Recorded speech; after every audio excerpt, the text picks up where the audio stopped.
You know, I'm always on the lookout for things to criticize. I found a really good Reddit thread that was, what players above medal ranks, what's a commonly held belief on this sub that you disagree with? And I thought, wow, that's actually such a really cool little post idea.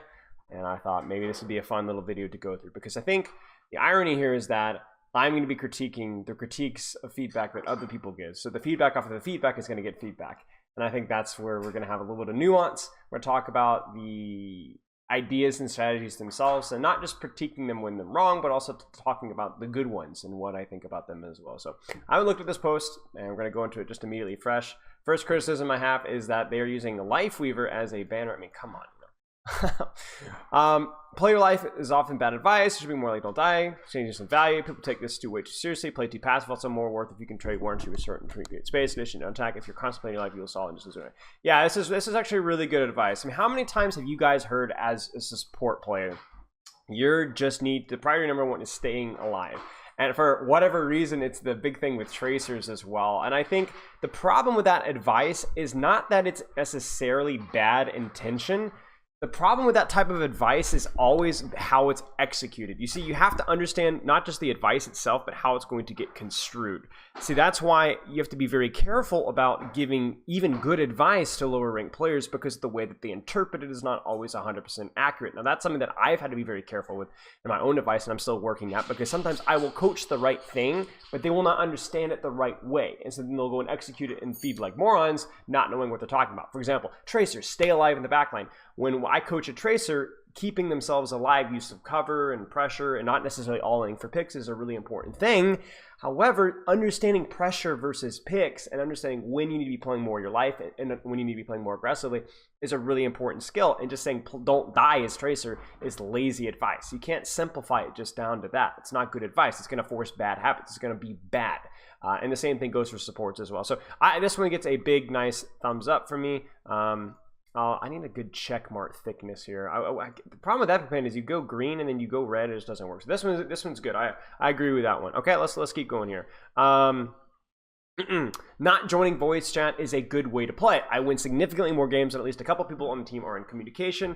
I always start with open comms if people are problematic and mute them starting the game and not giving them comms a chance is a bad way to play. You get so much more coordination with communication. Yeah, so this is a complex one. This is the thing. If you want to win a game, or you want to win a few games, or you want to have a more winning day, the best thing that you can do is join voice chat and not necessarily coordinate and communicate, but call what you are doing or what you're about to do. Like if you want to talk about what effective communication is, it's either saying, hey, I'm going to help you so-and-so, or this is what I'm going to do. Not trying to micromanage, not trying to target call or shot call or ult plan.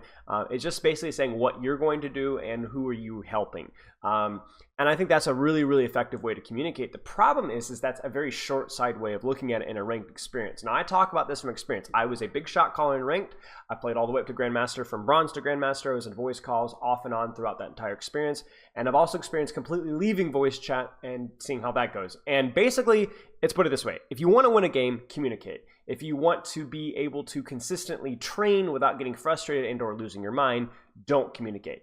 And I think that's kind of the realistic way that you have to look at things. Now, if you're the type of person with thick enough skin that you can join voice chat and mute and it's not much of a distraction, that's totally fine. But the reason why I don't communicate that, why I don't tell most players to do that, is that most players don't have that resilience or patience. It's exasperating to hear criticism, yelling, and toxicity and then mute it after the effect. At that point, the damage is already done, the distraction's already there, the racial slurs have already been slinged, and that's the problem. Is when I coach people, I give them something that, okay, regardless of whether they like shot calling, regardless of whether they have thick skin or not, avoiding voice chat, avoiding communication for the most part, and just trying to coordinate through what you're doing with pings is probably the better way of doing things. Team play is very important, but unfortunately, I don't find voice chat to be that effective. And see, even this example in itself is flawed. I win significantly more games than at least a couple of people on the team are in comms. That's true, but how often are those games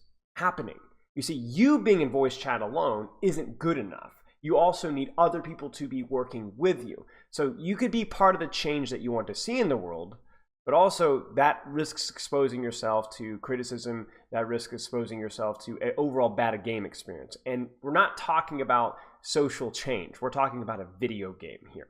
So I actively encourage my players to Join voice chat if they've got the thick enough skin to mute quickly, but focus more on your own play and focus more on using your eyeballs and your ears to coordinate with your team rather than your mouth. I think that's one of the big things that I think more than anybody else. The problem is when people talk, they stop using their eyeballs and they stop listening. So I think a lot of players ironically would benefit from using voice chat, not even from toxicity, but just being able to actually focus on coordination through the play itself and not just talking and telling people.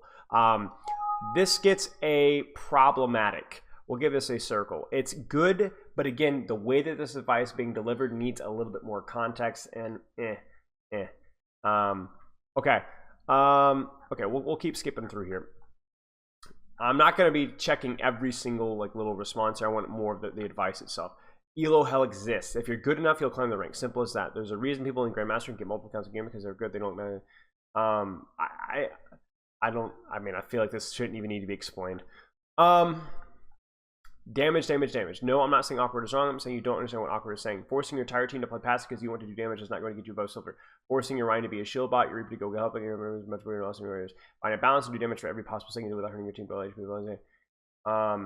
Yeah, here's the thing with awkward. Okay, so awkward is a really good coach because he's very inflammatory. He says things that catch your eye that always demand context. So you see, awkward is a perfect example of somebody that you cannot quote out of context. Otherwise, you're going to really, really lose the integrity of his message. And to be clear, if you are to watch one of his unranked GMs or his guides, you will understand his message. You'll be able to see it in action. Now, I think that maybe our philosophies differ in a teeny bit, but I think for the most part, he's right. But again, that's one of the things where, you can quote him out of context and you're going to lose the entire context of what he's saying, and you're going to end up coming away with bad habits. So I think, here's the thing. The way that sometimes people quote awkward, or the way that he presents himself as a very simple, this is all you need to do, is something that can be abused and is not exactly a good thing to do. However, the way awkward, hi kitty, the way awkward actually wants and teaches and plays the game himself is something that can be replicated. So yeah, okay. Let's keep going here. I see a lot of people recommending one-tricking characters, and I think that's a really bad idea. It does help you to get to grips with that character quickly and get used to how to play them, but you lose out in flexibility and game sense. I think this is true no matter which characters you want to trick, but more for support than tank or DPS. The obvious problem is, what if somebody else takes your character, the enemy team takes a hard counter, or if your character doesn't fit the comp? But I think game sense is the bigger problem. By only applying one character, you learn how the game looks from one perspective, and you get used to one style of play.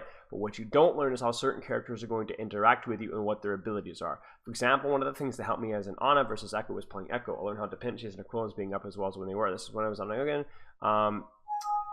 Anyway, this is a very problematic bit of advice, and again, missing a lot of context here. And I will agree with one little part. Here's the thing.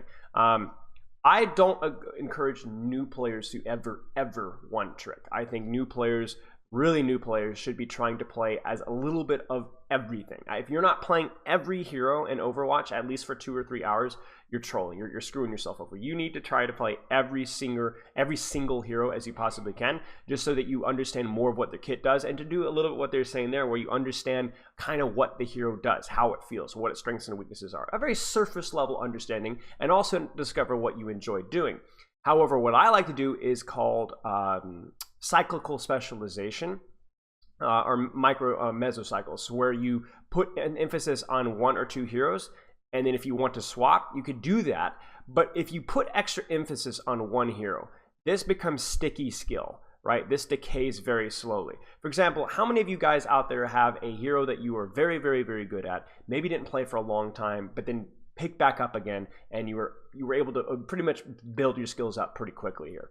That's what skill is like. And the thing with specialization is, not only does it utilize the stickiness of skill, but it also utilizes it by forcing yourself to specialize in one hero, by forcing yourself to really push your understanding to a hero to a new level. You kind of break a soft ceiling in understanding the game. And this isn't the case for everybody, but this is the case for most players. For example, if somebody one tricks Diva and is able to get to, let's say, Diamond or Masters, their understanding of not just Diva, but their understanding of the game as a whole is going to change, because through specializing, they were forced to really, really apply themselves to one particular aspect that allowed them to understand and move on to other aspects of the game better. In addition, it allowed them to compete at a higher level, where things like positioning, game sense, cooldown usage, and ultimates become more of a factor into your play, and those are more skills that are transferable to other heroes.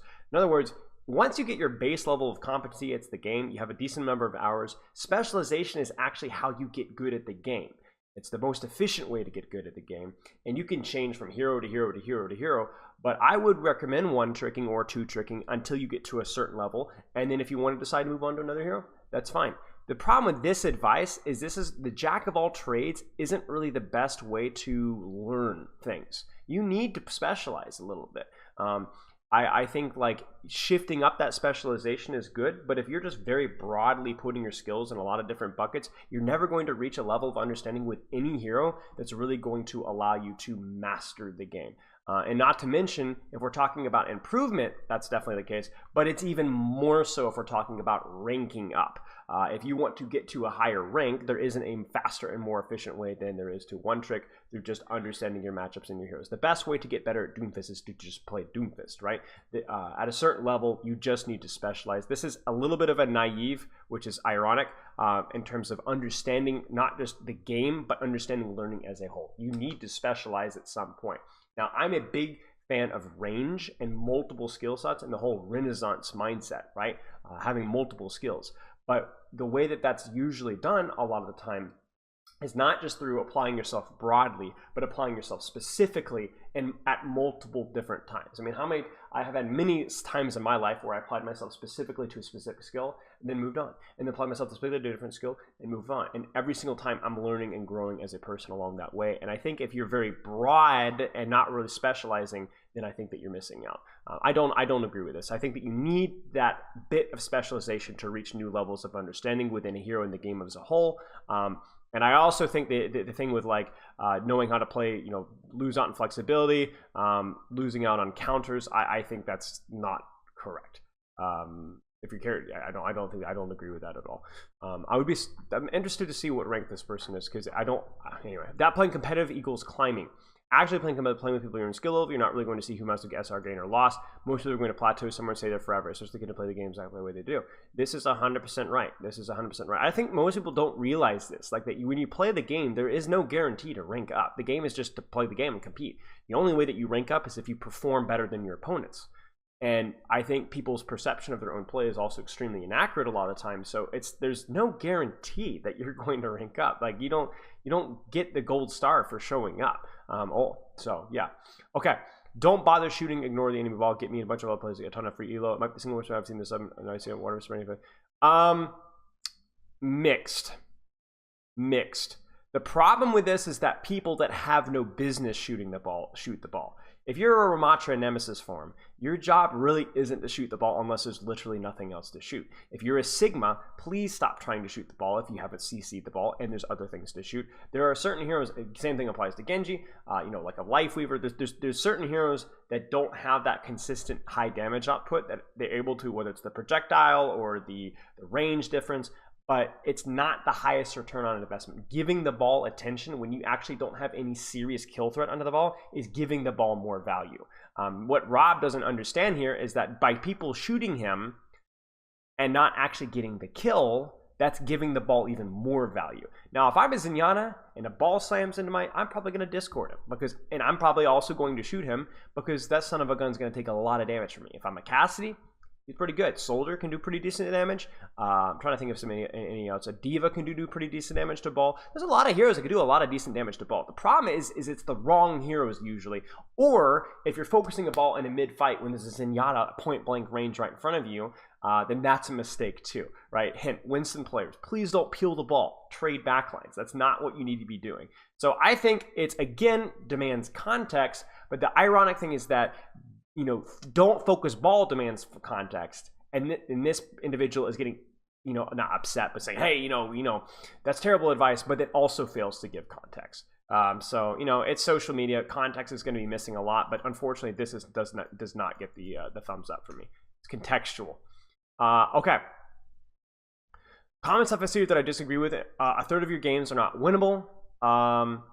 I think this is just something that makes it a little bit easier to swallow. I think this is like where it's a not exactly true, but it's also not exactly, it's more to, it inspires the right mindset, where there is going to be a certain percentage of games that at your current skill level, even one step above where you are, you're not going to win those games. So don't worry about it. Let them go. Focus next. So yes, technically, if you're a GM, top 500 player, or you're playing way over your level, every game is technically winnable, but it's not very conducive to improvement all the time.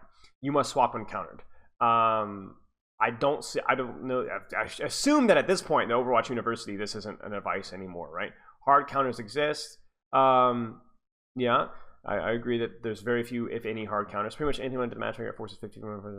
Again, this is more like Blizzard form stuff. Picking more will solve your low elo problems. I do see this occasionally. I saw a post not long ago, several weeks ago, that talked about how you shouldn't be playing Mercy and Bronze, and had a lot of upvotes on Overwatch University. That is concerning to me. User climb with friends and alone, obviously fake news. It's good. Unranked the GM is the best form of educational content. I agree. It's not the best form of educational content. Obviously, I don't do it. So, you know, I think it is good. I think there are several people out there that do a very good job of explaining the thought processes. Probably people that you come to mind when you think of Unranked the GM. I don't love it, though, especially in terms of the ethics of it. My teammates are worse than me because many Lisgum is a one-player hero reason. I mean, a lot of this seems like pretty obvious. Like, I feel like this is the only one that was interesting to me, but I think everybody else, I don't see this very much in Overwatch University. I see this in Ranked, and I see this in the forums, but I don't see it on this one. I think Overwatch University is a step above that. So, obviously, anecdotal, but support or not, blameless, God's gift to man, perfect to press, etc. This is, again, r/Overwatch take. This is an r/Overwatch take. This is not an Overwatch University take. I feel like if anybody watching this video feels this way, you know, I feel that I have too much faith in you guys. The reality is you signed to play with the OW2 because you expected to pop off her Gary until you have team.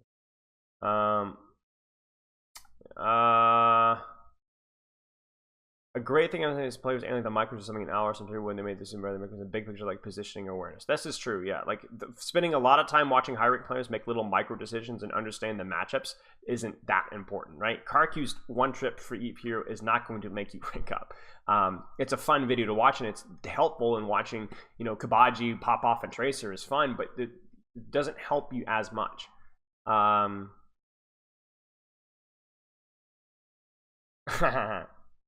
That's true. Have good aim and they have decent, but they play the game so slow. I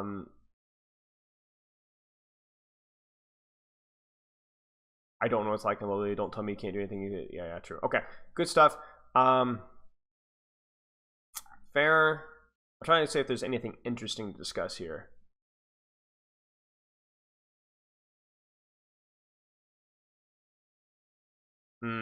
Ugh. Ew. Ooh.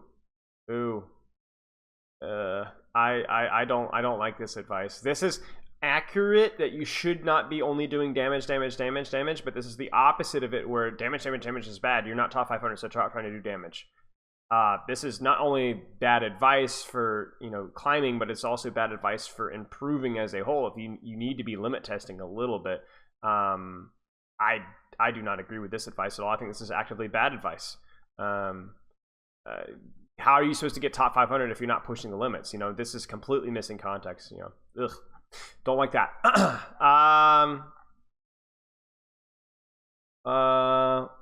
We already talked about the awkward thing, so I don't want to go over that. I don't want to go over the awkward thing again. I've kind of already given my take there. See if there's anything else.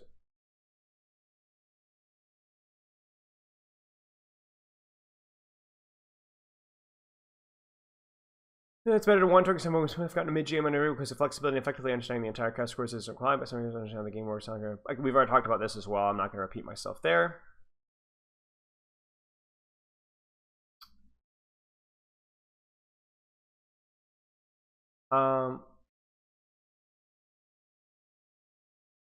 Yeah, so stop shooting the tank. So I think, again, this kind of talks about the ball thing. It's fine to shoot the tank if the tank is the only one playing aggressively, or the tank is playing more aggressive than the enemy team, or your individual here has a strong matchup versus a tank. But it's the reason why only focusing tank is a bit of advice that is given out, including by myself. Careful about focusing the tank.